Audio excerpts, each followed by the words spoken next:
হর্ষ, কি হলো? কি ভাবছো বলো তো? কিছু না, এই রুমটার ব্যাপারে ভাবছিলাম। এই রুমটার ব্যাপারে? যেন মনে হচ্ছে যে আমার জীবনটা ঠিক এই রুমটার মতো, যেখানে মানুষজন আসে তো নিশ্চয়ই, কিন্তু কেউই চিরকালের জন্য থাকে না। হর্ষ, তোমার একাকিত্ব, তোমার উদাসীনতা তোমার চোখে ফুটে ওঠে। আমার তো মনে হয় তোমার তাড়াতাড়ি বিয়ে করে নেওয়া উচিত। বিয়ে?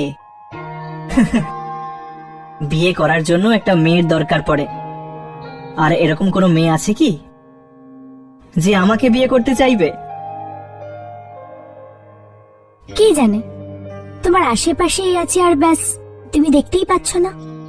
বাহ বাহ বাহ বাহ বাহ, কি ফ্রেমিং ভাই! যদি এই ফটোটা তুলতাম না, এই বছরের বেস্ট ফটোগ্রাফারের অ্যাওয়ার্ড রাঘবই পেত।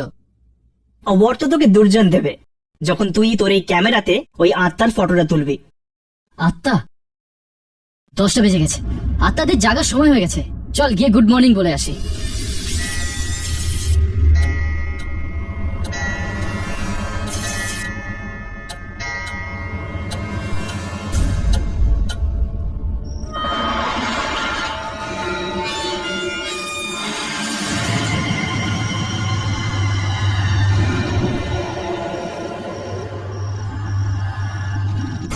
দাদা, আমরা এখান থেকে কবে যাচ্ছি? আমি আর এখানে থাকতে পারছি না। কি হলো? এখানে কোনো অসুবিধা হচ্ছে তো? এখানের পরিবেশটা কেমন যেন, চারিদিকটা যেন কেমন অশুভ। মনে হচ্ছে তোর বাড়ির কথা খুব মনে পড়ছে। ব্যাস একবার তোর পায়ের চিকিৎসাটা হয়ে যাক, তারপর আমরা বাড়ি চলে যাব। আমি তো এটা চাই যে এবার তুই বাড়ি এই হুইল চেয়ারে না, বরং তোর পায়ে হেঁটে যাবি। ঠিক আছে দাদা, তুমি যেটা ভালো বোঝো।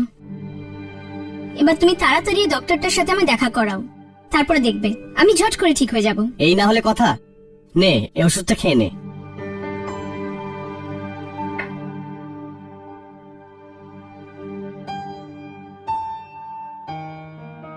নে, রাত অনেক হয়েছে, এবার তুই শুয়ে পড়।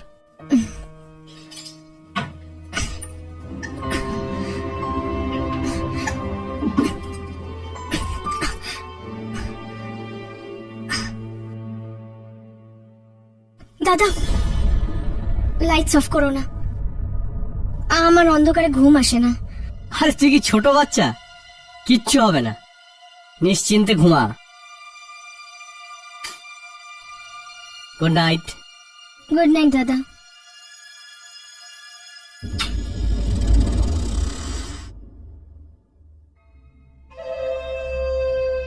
শুয়ে পড় বোন আমার, আজকের রাত তোর জীবনের শেষ রাত হবে।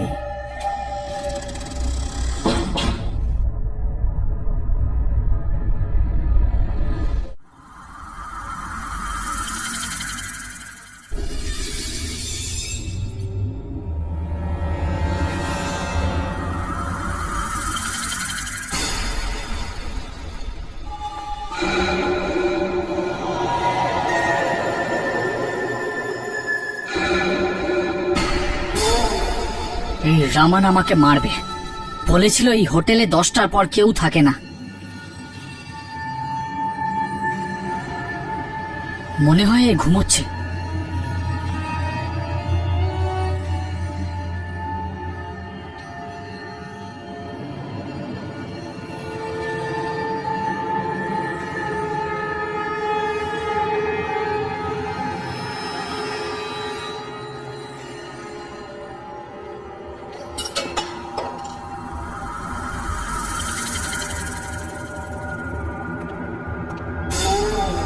কোথায় যাচ্ছ?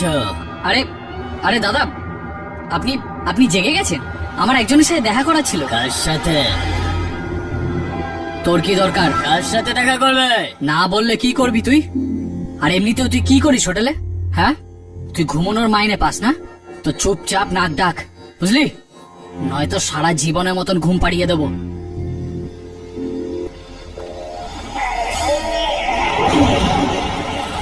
তুই তুই তো ওখানে ছিলি, এখানে কি করে এলি?